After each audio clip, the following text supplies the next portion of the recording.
Today we will discuss about electromagnetic induction phenomenon.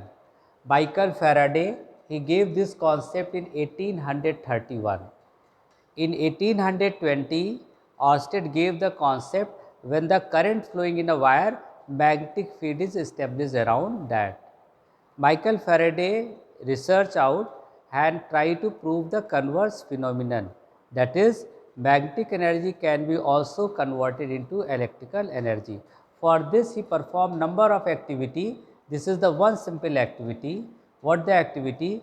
He has taken a coil connected with a galvanometer and this is a magnet. So, there are 4 cases I have taken. So, this is the static coil and this magnet. What you observe, when the magnet is moving towards the coil, the galvanometer needle shows deflection. It means definitely there is setting of induced EMF, due to that the current is flowing, induced current is flowing because circuit is closed. Parallel to this, he also observed when the magnet is moving away from the static coil, the same phenomenon, induced current is flowing, but this time induced current is opposite in respect to the previous case. He also observed instead of north pole, he has taken south pole. When the south pole is moving towards the coil, again same phenomenon, the current start flowing. Parallel to this, when the south pole is moving away from the coil, the induced EMF is also there. What the overall meaning? Whenever there is change in magnetic flux, induced EMF set up and accordingly the induced current flows. So, this phenomenon is termed as electromagnetic induction phenomenon. For this he gave 2 laws. The first law for Faraday, that is the induced EMF or current set up due to the change in the magnetic flux. This is basically the theoretical part. Whenever there is change in the induced magnetic flux, induced EMF set up. Important thing is it will continue as long as change in the magnetic flux continue. The second law, that is basically the mathematical statement, mathematical form for the induced EMF.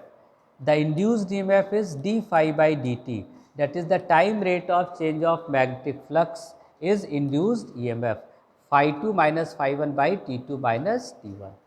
In the language of differential calculus, you can say that the induced EMF is first differential coefficient of magnetic flux with respect to time.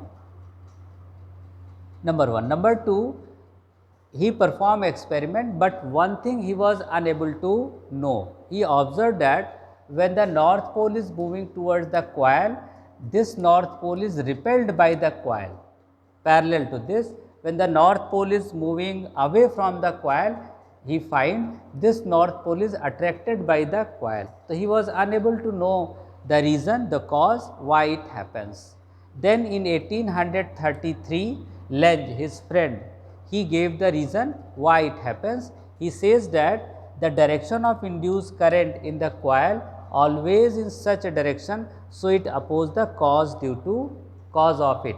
So, he says the cause is the reason why the north pole of the magnet is repelled by coil. So, he says the direction of the current in the coil in such a way, so the left hand behave as north pole and only the north pole can repel this north pole of the magnet. Similarly, in the second case, when the north pole is moving away, the current direction is in such a way, so the left end of the coil behaves as south, because the south pole attracts the north pole. So, this is the Lenz rule, and for the direction of current already you know, if the current direction is anti-clock, the end behaves as north pole. If the current direction is clockwise, the end behaves as south pole.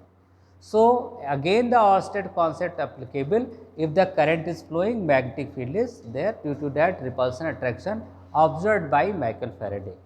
With the help of Lenz rule, he modified the second law. Now, E is equal to minus d phi by dt.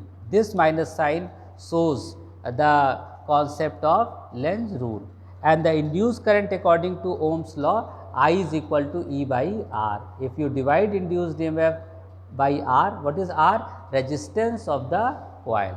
So, this is about the electromagnetic induction. This is very important concept.